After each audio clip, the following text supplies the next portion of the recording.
อันมีตังป่อหมอนแม่หมอนป่ออุ้ยแม่อุ้ยปีป่านาอาท่านผู้ฟังผู้มีบุญทุกท่านที่ติดตามรับฟังธรรมะยามแรงทางสถานีวิทยุเพื่อการศึกษาพระพุทธศาสนาและวัฒนธรรม104.5 เมกะเฮิรตซ์โดยการส่งลิงก์สัญญาณผ่านทางอินเทอร์เน็ตไปสู่ณสถานที่ตั้งสถานีวิทยุพระพุทธศาสนาแห่งนี้คือวัดไฟหินตำบลสุเทพอำเภอเมืองจังหวัดเชียงใหม่โดยความเมตตาของท่านอาจารย์พระครูสมุวิศวัตรวรกิจโจผู้อำนวยการใจดีผู้มีความมุ่งมั่นในการเผยแผ่พระพุทธศาสนาได้มอบหมายให้ตนตัวอาตมาภาพพระครูไพศาลสุตากรเจ้าอาวาสวัดทุ่งประเกศได้มาอยู่เป็นประจำทุกวันพฤหัสและวันศุกร์ตั้งแต่5 โมงแรงถึง6 โมงเย็นโดยประมาณออกในนามคณะสงฆ์จังหวัดเชียงใหม่และในนามคณะสงฆ์อำเภอสันทรายโดยมีหลวงพ่อท่านพระครูโกศลธรรมวิจัยอธิบดีสงฆ์อำเภอสันทรายเป็นประธานได้มอบหมายอย่างลูกศิษย์ลูกหาได้มาเป็นกู้เป็นกิมเพื่อสาดแสงแห่งพระธรรมคำสอนขององค์สมเด็จพระผู้มีพระภาคเจ้าอันเป็นที่พึ่งที่สักการะทางด้านจิตใจของบุคคลเฮาอันเป็นที่สักการะบูชาที่สูงที่สุดในชีวิตของผู้คนเฮามาโดยตลอดโดยความยืนยาวนาน 2,000 กว่าปีสถาญาติโยมถ้านับประเดี๋ยวนี้ก็เป็น 2,568 ปีก็ถือว่ากึ่งแห่งพุทธกาลที่ทำนายไว้ว่าจะอยู่ได้ 5,000 พรรษาก็คือ 5,000 ปีสถาญาติโยมทั้งหลายแต่มันจะถึงหรือไม่นั้นเป็นสิ่งที่เราไม่สามารถที่จะกำหนดกฎเกณฑ์นั้นได้แต่เราสามารถที่เราอยู่ปัจจุบันของเราได้ศึกษาธรรมะและนำมาขัดเกลาจิตใจของบุคคลเราให้อยู่อย่างมีคุณค่าอยู่อย่างมีคุณภาพแค่นี้ก็ถือว่าเราก็ได้บุญกุศลจุมากมายเจ้าพ่อเจ้าแม่ท่านผู้ฟังทั้งหลายในสิ่งที่บุคคลเรานั้นเราจะหันได้วิธีแห่งคำว่าสังคมในวิธีแห่งความเป็นธรรมชาติระหว่างมนุษย์และสัตว์เดรัจฉานสิ่งที่มันมีคล้ายคลึงกันก็คือการกินเกียรติแต่มนุษย์เรานั้นได้เปรียบก็คือมีจิตใต้สำนึกในการพัฒนาแห่งศักยภาพทางด้านสมองเราก็มีศักยภาพในการความคิดความอ่านต่างๆนานาแต่สัตว์อื่นนั้นมันมีการพัฒนาเพราะว่ามันมีแห่งเขาว่าที่จะต้องเอาโรคเอาของกินไอยำไปไว้เป็นส่วนตัวนั้นบ่มีแต่แตกต่างผู้คนเฮานั้นมีความโลภมีความโกรธมีความหลงมีความอิจฉาริษยามีความอาฆาตพยาบาทความน้อยอกมองใจต่างๆนานานั้นเกิดขึ้นแล้วสิ่งที่มันเป็นนี้ก็คืออยู่ในกลุ่มก้อนที่อันเป็นแห่งความทุกข์เกิดขึ้นในภายหลังแล้วสิ่งที่คนเฮานั้นควรสลัดออกจากจิตจากใจของคนเฮานั้นไปนั่นก็คือเป็นสิ่งที่คนเฮาควรจะกำจัดเสีย ซึ่งความโกรธโลภหลงหมู่นี้มันออกจากจิตจากใจของเราไปมันได้มากๆแล้วจะทำให้ความสุขของเรานั้นเพิ่มขึ้นนี่เป็นสิ่งที่บุคคลเราจะหันได้ในสังคมของคนเราศรัทธาญาติโยมทั้งหลายมันก็มีความแตกต่างกันและมีแตกต่างกันแห่งคำว่าวัฒนธรรมและประเพณีมันก็อยู่ที่ไหนมันก็จะต้องเอาตามประเพณีในที่นั้นนี่เป็นสิ่งที่เป็นเรียกว่าประเพณีและวัฒนธรรมของบุคคลเฮานี้เองเฮาก็เรามาดูสังเกตว่าในสมัยครั้งบรรพบุรุษของเฮาโยมพ่อโยมแม่เฮาจะเห็นได้ว่าผู้ปกครองประเทศอันมีพระมหากษัตริย์ในการปกครองเฮาจะหันวัดหันวาเกิดขึ้นไก่กรองอยู่มากมายอย่างกับสมัยของที่ผู้กามตันทปุเรงที่มีความเลื่อมใสศรัทธาในพระพุทธศาสนาสร้างองค์พระราชเจดีย์ตอนก็เป็นอนุสรณ์ผู้คนทั้งหลายหันว่าเป็นทะเลเจดีย์นั่นก็หมายถึงคำว่าพระพุทธศาสนาณที่นั้นมีความเจริญรุ่งเรืองอย่างมากจนถึงมาปัจจุบันทางล้านนาประเทศล้านนาของเฮานี้ศรัทธาญาติโยมทั้งหลายเฮาเคยหันได้ว่าวัดเมืองเชียงใหม่ของเฮาเนี่ยแปลว่าบรรพบุรุษของเฮานั้นมีการอุปถัมภ์อุปถาในพระพุทธศาสนานั้นเป็นอย่างมากตลอดจนถึงเฮาจะหันได้ว่าสร้างอย่างองค์พระธาตุเจดีย์จะเป็นเจดีย์หลวงเจดีย์วัดพระธาตุดอยสุเทพเจดีย์วัดพระสิงห์ตลอดจนถึงวัดอื่นๆในเมืองเชียงใหม่นั้นไปนั้นก็มีวัดติดวัดอย่างนี้เป็นต้นนี่แปลว่าความเจริญรุ่งเรืองแห่งวัฒนธรรมและพระพุทธศาสนาของเฮานั้นเป็นอย่างดีและก่อให้เกิดแห่งความเลื่อมใสศรัทธาอย่างพุทธศาสนาต่อมาศรัทธาญาติโยมทั้งหลายความเจริญรุ่งเรืองและการพัฒนาของผู้คนเฮานั้นเมื่อมันมีสิ่งวัตถุมาล่อยังจิตยังใจอันผ่านเท่ามานทั้งห้าทั้งหกที่มันมาล่อทั้งหูทั้งตาทั้งจิตทั้งใจของบุคคลเฮาเนี่ยบางครั้งบางครามันก็หล่อหลอมเกิดวัฒนธรรมอื่นนั้นเข้ามาแล้วก็เป็นสิ่งที่เราจะหันได้ว่ามันคำสอนของพระพุทธองค์ก็บอกว่ามีขาวก็จะต้องมีดำมีดีก็จะต้องมีชั่วมีผู้ชายก็จะต้องมีผู้หญิงมีกลางวันก็จะต้องมีกลางคืนมันก็หมายถึงว่าได้อย่างเสียอย่างสมัยตะก่อนนี้ในทางด้านวัฒนธรรมทางด้านจิตใจของบุคคลเฮานี้มีความเชื่อและมีการพัฒนาทางด้านจิตใจและศีลธรรมมันมีการร่วงละเมิดแห่งความคิดกันเกิดขึ้นมีความเคารพและนับถืออย่างพ่อแม่และครูบาอาจารย์และผู้มีพระคุณของตนตัวต่อของบุคคลของคนเราต่อมาศรัทธาญาติโยมทั้งหลายแล้วอย่างเล่าสิ่งที่บุคคลเราทำให้ความวุ่นวายเดือดร้อนเกิดขึ้นก็คือตามที่ทุกเจ้าได้สังเกตมันก็มีตัวแห่งเขาว่าความอิจฉาริษยา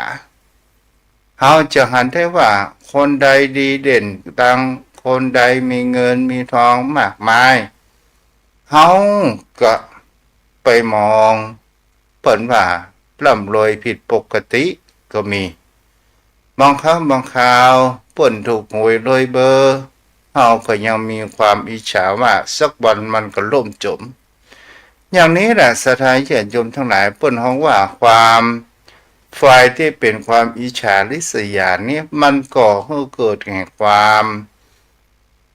บัดเจริญทางด้านศักยภาพทางด้านจะเป็นครอบครัวจะเป็นชุมชนจะเป็นอำเภอจังหวัดและสังคมระดับประเทศก็ตามถ้ามีบุคคลเหล่านี้มากๆเกินไปมันก็ก่อให้เกิดแห่งความท่วงดุลความพัฒนานั้นเกิดแห่งความล่าช้านั้นเกิดขึ้นก็ว่าได้คนเฮานั้นก็เป็นสิ่งที่บุคคลเฮาก็ลองพิจารณากันไปวันนี้ศรัทธาญาติโยมทั้งหลายในองค์สมเด็จพระสัมมาสัมพุทธเจ้าก็ยังได้ว่าคนเฮานั้นที่บ่ได้ไปนิพพานกันบ่ได้เป็นพระอรหันต์บ่ได้เป็นพระอริยบุคคลกันนี้ครั้งพระพุทธองค์ได้ตรัสกับพระภิกษุสงฆ์สาวกว่าบุคคลยังละทำ10อย่างเหล่านี้บ่ได้บ่สามารถที่จะเข้าไปสู่แห่งความว่าทำให้ความเป็นพระอรหันต์นั้นให้แจ้งธรรมในที่นี้มีอยู่10ประการด้วยกัน1ราคะ2โทราคะคือความกำหนัดยินดี2ก็คือโทสะความคิดประทุษร้าย3ก็คือโมหะก็คือความหลง4ก็คือโกฏะความโกรธ5อุปนาหะความผูกโกรธ6มัคคะความรบหลู่บุญคุณท่าน7ก็คือปารัสสาความตีเสมอ8อิจฉาหรือว่าความริษยา9ก็คือมัจฉริยะความตนี10ก็คือมนะความถือตัวศรัทธาญาติโยมทั้งหลายถ้าบุคคลอยากจะไปฝั่งแห่งพระอริยบุคคลได้ก็คือเราจะต้องละธรรม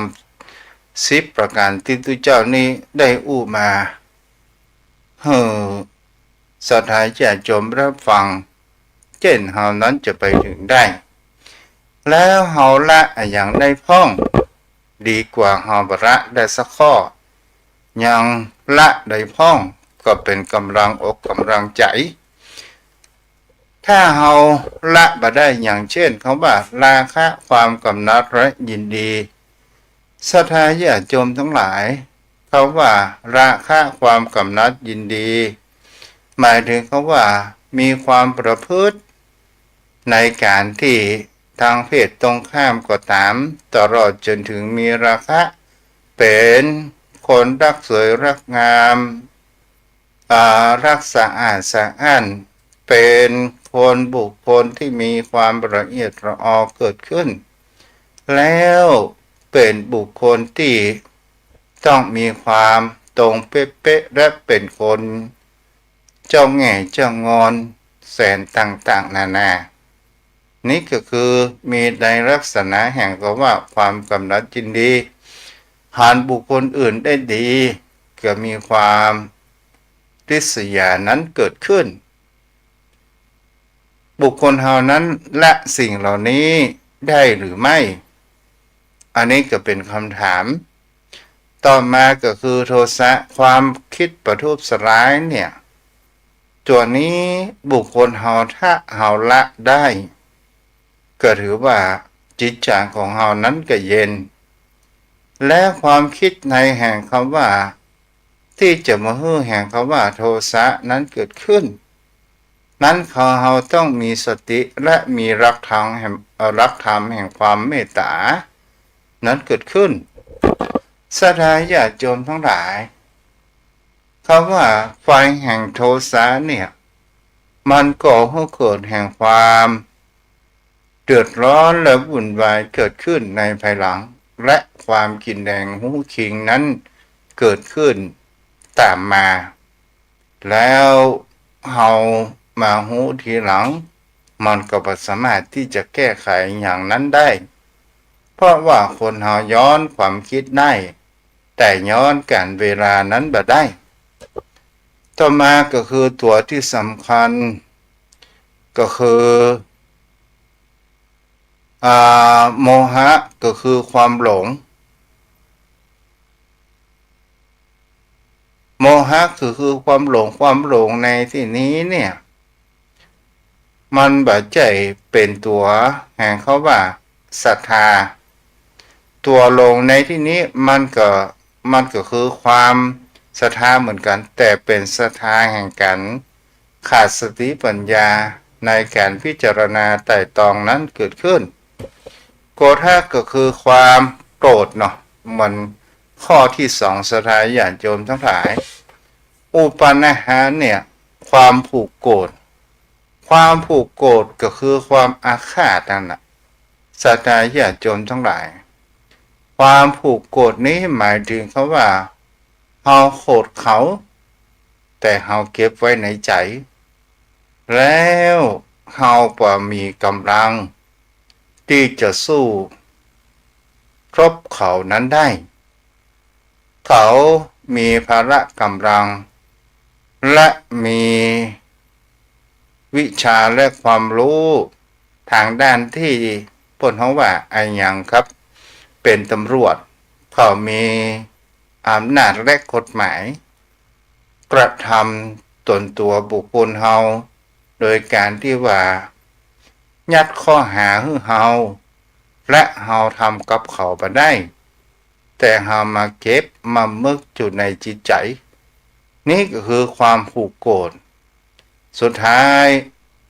เมื่อเฮาผูกโกรธเมื่อมันระเบิดหรือว่าการเอาคืนนั้นถ้าเฮาใจพละกำลังมันก็ก่อให้เกิดแห่งความเดือดร้อนถ้าเฮาใจอย่างคำว่าปัญญาอันเป็นบัณฑิตชนเฮาก็จะแก้ได้ด้วยกฎหมายความจริงก็คือความจริงอย่างนี้เป็นต้นมัคคะก็คือความรบหลู่บุญคุณท่านหมายถึงเขาว่าบางครั้งบางคราวศรัทธาญาติโยมทั้งหลาย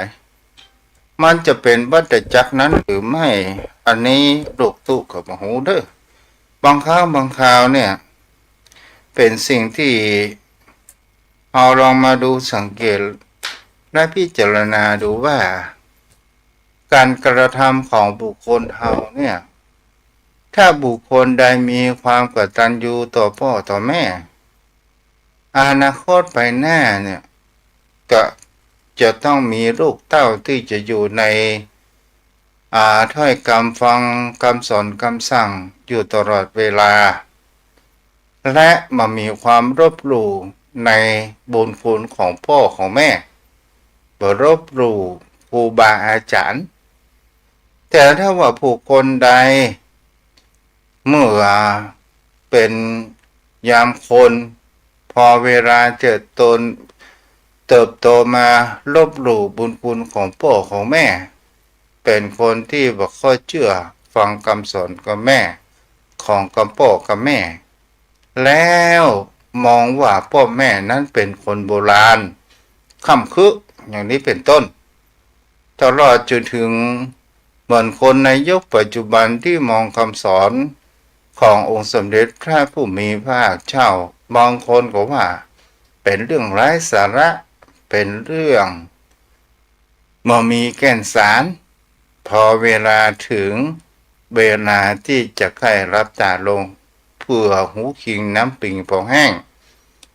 แล้วบุคคลที่มีแห่งเขาว่าการกระทำที่บ่มีความกตัญญูต่อผู้มีพระคุณเฮาก็พอว่าชีวิตของเขานั้นก็จะมีความเดือดร้อนและบ่มีอย่างที่จะช่วยค้ำจูนตนตัวของเฮานั้นเวลาเมื่อยามเหตุการณ์ฉุกเฉินหรือว่ายาม เฮาได้ตกระกำลำบากมามีไอ้หยังมากำจูถ้าเป็นบุคคลผู้ที่กตัญญูต่อพ่อต่อแม่ก็จะมีสิ่งดีๆนั้นค้ำจูและช่วยเหลือนั้นเกิดขึ้นข้อ6และข้อ7นี่มันก็ใกล้เคียงกันปะละสะก็คือความตีเสมอก็หมายถึงเขาว่าความตีเสมอบุคคลเฮายมพ่อยมแม่เมื่อตุเจ้าเป็นละอ่อนมีรุ่นปีนั้นได้อู้ตลอดจนถึงคนเข้าคนแก่นั้นอู้ว่าคนเฮาเนี่ยใหญ่ตันกันเฮาก็บอกเข้าใจว่าใหญ่ตันกันนั้นอย่างใดอ๋อแปลว่าคนเฮาเนี่ยกาลเวลามันผ่านไปมันสูงที่สุดก็คือประมาณสัก25 ปี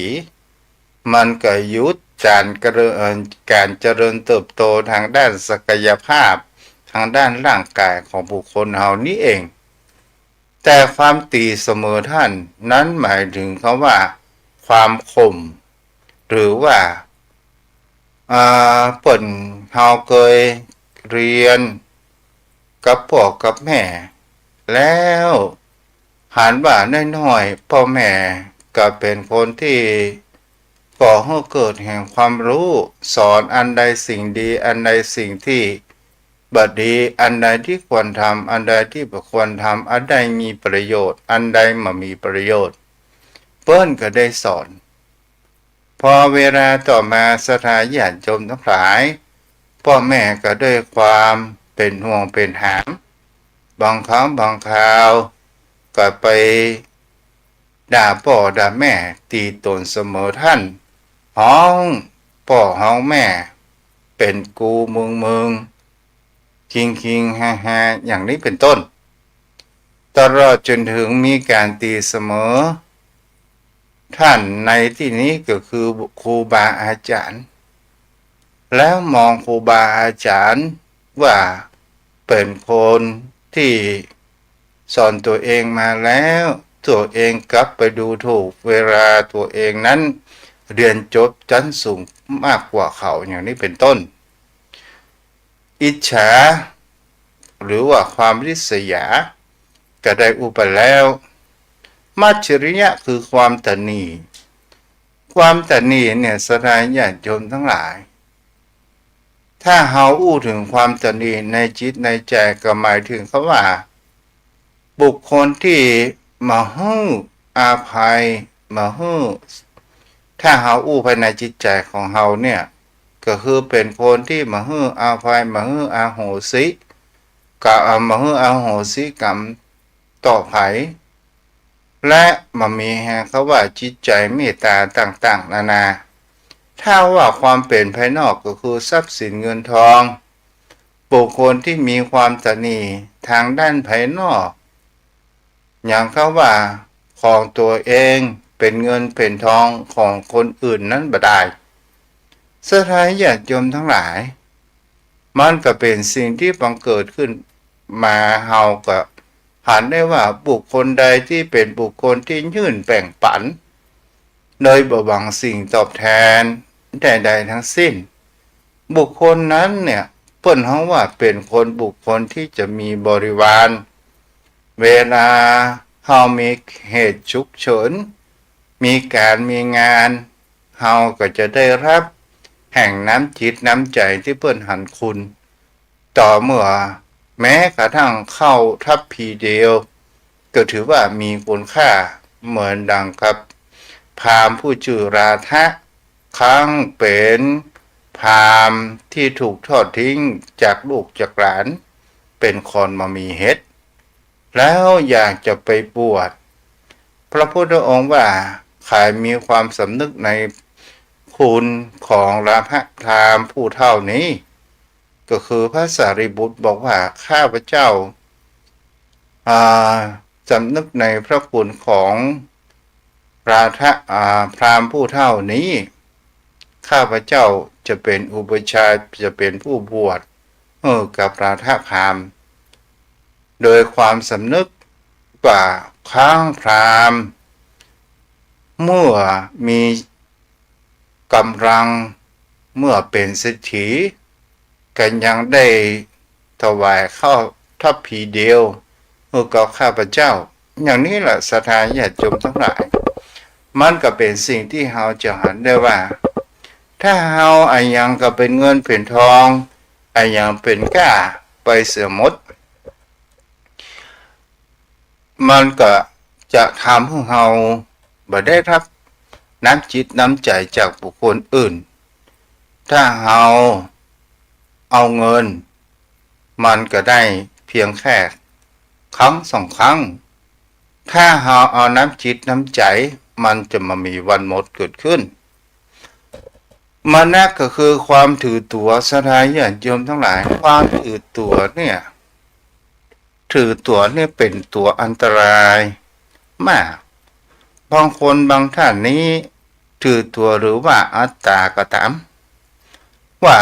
ตัวเองเป็นคนที่รู้ฉลาดไปเสียทุกเรื่องรู้ทั้งหมดมามีภัยรู้ดีต่อตนตัวของเฮาหรือว่าเฮาถือตัวว่าเฮานี่เป็นเปิ้นเฮาว่าเป็นคนที่มีความรู้มากแล้วมองคนอื่นเป็นคนโง่อันนั้นน่ะเป็นตัวอันตรายมากที่สุดศรัทธาญาติโยมทั้งหลายในโลกนี้เนี่ยยกเว้นองค์สมเด็จพระสัมมาสัมพุทธเจ้ามามีภัยที่จะรู้ไปทุกเรื่องเหมือนดังพระผู้มีพระภาคเจ้าของเราศรัทธาญาติโยมทั้งหลายคนเฮาเนี่ยบางสิ่งบางอย่างเฮาก็รู้บางสิ่งบางอย่างเฮาก็บ่สามารถที่จะรู้ได้บางสิ่งบางอย่างเฮาก็ถนัดบางสิ่งบางอย่างเฮาก็บ่มีความช่ำชองคนเฮานั้นแบ่งให้เปิ้นลวกพ่องเฮาจะไปลวกอยู่คนเดียวถ้าเฮาลวกอยู่คนเดียวในโลกนี้คงจะมีแต่คนโง่ถ้าเฮาโง่พ่องเฮาก็จะได้ความคิดอันดีๆงามๆเกิดขึ้นมาฉะนั้นศรัทธาญาติโยมทั้งหลาย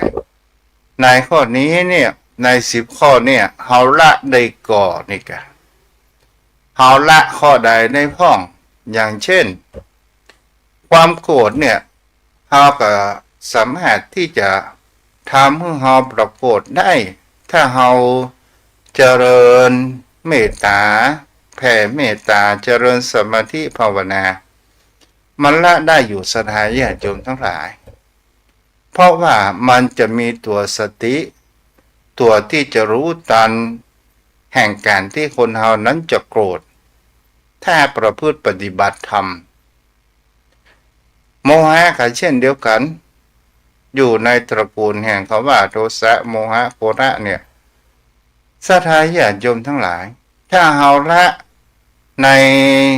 3ตัวนี้ได้เนี่ยราคะความกำนัดยินดีมันก็จะมีแห่งคำว่าเมื่อเฮาเจริญสมาธิภาวนามันแผ่เมตตาเฮาก็ละได้พอเวลาถึงมันจะโกรธมันจะมีตัวสติตัวเบรกนั้นมันก็คอยบอกว่าด่าเขาแล้วได้อะไรมาบางครั้งบางคราวคนเฮาถ้ามีคนชักจูงเชื่อในสิ่งที่มันงมงายเฮาก็จะมีสติเกิดขึ้นมาว่ามันเป็นเรื่องจริงหรือไม่ก็คือหมายถึงก็ว่าเฮาจะเชื่ออะไรยังได้ยากโดยการที่เฮามีโยโสมนสิการนั้นเกิดขึ้นนี่ก็คือ4ข้อเบื้องต้นเนี่ยศรัทธาญาติโยมทั้งหลายเฮาก็ใจในการเจริญสมาธิภาวนาเพื่อมีความเพียรมีความขยันมากๆและเฮาจะรู้เท่าทันกิเลสที่เกิดขึ้นแล้วเฮาก็มาพอดูใน และข้อที่6ที่7ที่8ที่9และที่10สิ่งที่คนละได้ยากเฮาก็หันได้ว่าความอิจฉาริษยา1ความมัจฉริยะความตนี2และมานะความถือตัวเนี่ย3ตัวสุดท้ายเนี่ยสถานญาติโยมทั้งหลายบางครั้งบางคราวคนเฮาถ้าเฮาบ่มีความอิจฉาริษยาต่อบุคคลอื่นก็เป็นเรื่องที่ดีบางครั้งบางคราวคนเฮาหันเปิ่นได้ดิบได้ดีเกินแน่เกินตาเฮาก็ไปดูถูกดูแคลนมีความอิจฉาริษยาเปิ้นแต่ที่จริงเฮาบ่อิจฉาริษยามันก็บ่มีหยังเกิดขึ้นถ้าเฮาอิจฉาริษยากับบุคคลอื่นเปิ้นนอนเป็นสุขแต่เฮานอนเป็นทุกข์อย่างนี้เป็นต้นความตนีที่เหนียวก็ตามสดายญาติโยมทั้งหลายถ้าเฮามีของกินลำเฮาจะละความตนีเฮาก็ลองยื่นและแบ่งปันกับบุคคลอื่นเวลาเปิ้นมีอะหยังเปิ้นก็หยิบยื่นปันตนตัวของเฮาและจะมีความสบายใจแต่บางคนนั้นจะกินก็กลัวเสี่ยงจะกินก็จะได้จะทานก็กลัวเสี่ยงบางครั้งบางคราวสถานญาติโยมทั้งหลายเวลาไปวัดไปวาเปิ้นห่อนึ่งห่อหยังกันแกมาห่อแต่แกก็ไปวัดเหมือนกันเอาข้าวตอกดอกไม้เงินเสือเศร้าไปสั่นแก้วตั้ง3อย่างซับเสร็จเรียบร้อย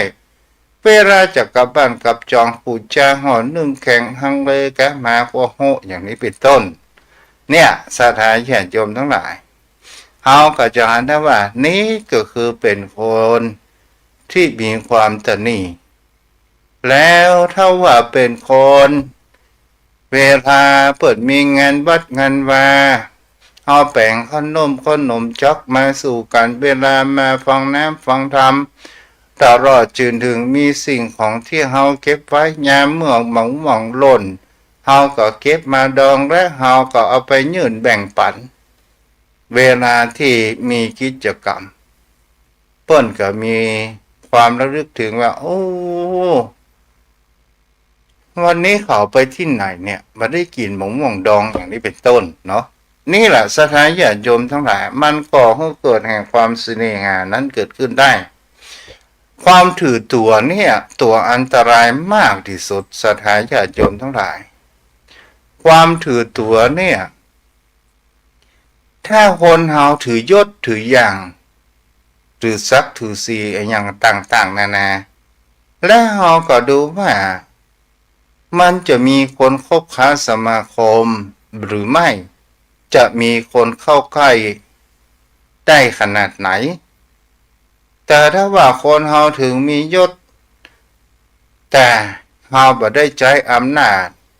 บ่ได้ใจพระเดชเหมือนดังแสงแห่งพระอาทิตย์เวลามันเหมือนยามจำเป็นเฮาก็บ่ใจเวลาเฮาอยู่นอกการนอกงานข้าราชการก็คือความเป็นธรรมดาความเป็นกันเองเฮาจงโปรดเสียซึ่งหัวโขนของเฮาก็จะได้เสียงชื่นชมว่าอ๋อเปิ้นเป็นคนใจดีเด้อบ่ถือเนื้อถือตัวเข้าไปหาได้แต่ถ้าว่าเฮาเป็นคนถือเนื้อถือตัวบ่อู้บ่จาอย่างมากสักเท่าใดเป็นคนที่มีความตรงฉินเป็นคนที่มีความสวกเป็นคนที่เอาใจแต่ตัวเองใครก็ไม่อยากจะเข้าใกล้ผัวในอำนาจผัวในพระเดชของเขาถามว่าพระเดชเหล่านั้นมันจะหมดไปก็มันหมดสถานญาติโยมทั้งหลายเวลาที่เฮาจะหันครูบาอาจารย์โอ้จะเข้าหาแต่ละครั้งต้องพันด้านหลายด้าน ต้องเป็นสิ่งที่โดนกันกรองไปหลายสิ่งหลายอย่างเขาก็ไปเดียวแล้วอย่างก็เขาไปหาเจ้าหานายเนี่ยสถานญาติโยมทั้งหลายกว่าจะพบปะพบเจอโอ้ใช้เวลาหลายชั่วโมงแต่มาวัดมาว่าถ้าตุเจ้าบอกว่ารอก่อนกำลังทำธุระส่วนตัวอีน่ะออกมาว่าเข้าใจเด้อก็เดี๋ยวจะฟ้องไปเงียการอยู่น่ะโอ้สาธารณญาติโยมทั้งหลายนี่ก็เป็นสิ่งที่บุคคลนั้นก็ลองพิจารณากันไปเนาะเอาละวันนี้พอสมควรแก่เวลาวันนี้มีตังแม่ครูธัญญาได้ติดตามรับฟังพ้นนานอินสมแล้วก็ทางมีโยมพี่สาว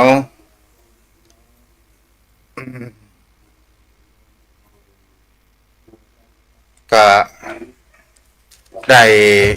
โยมพี่สาวกนิกาไงฮะถ้าจำบ่ผิดวันนี้กับวันพัดเนาะ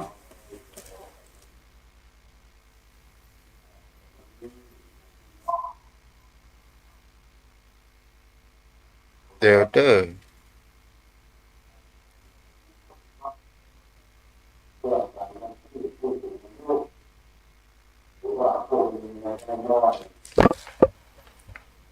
เดี๋ยวปลูกกับปนานเนาะ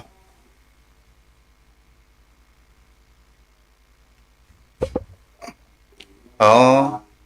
เงินเดือนออกมาแล้วกะอ้าวเดี๋ยวเด้อปนานเนาะปนานมีอยู่บ้านก่อนเลยอ๋อมาอยู่ก็ว่าจะได้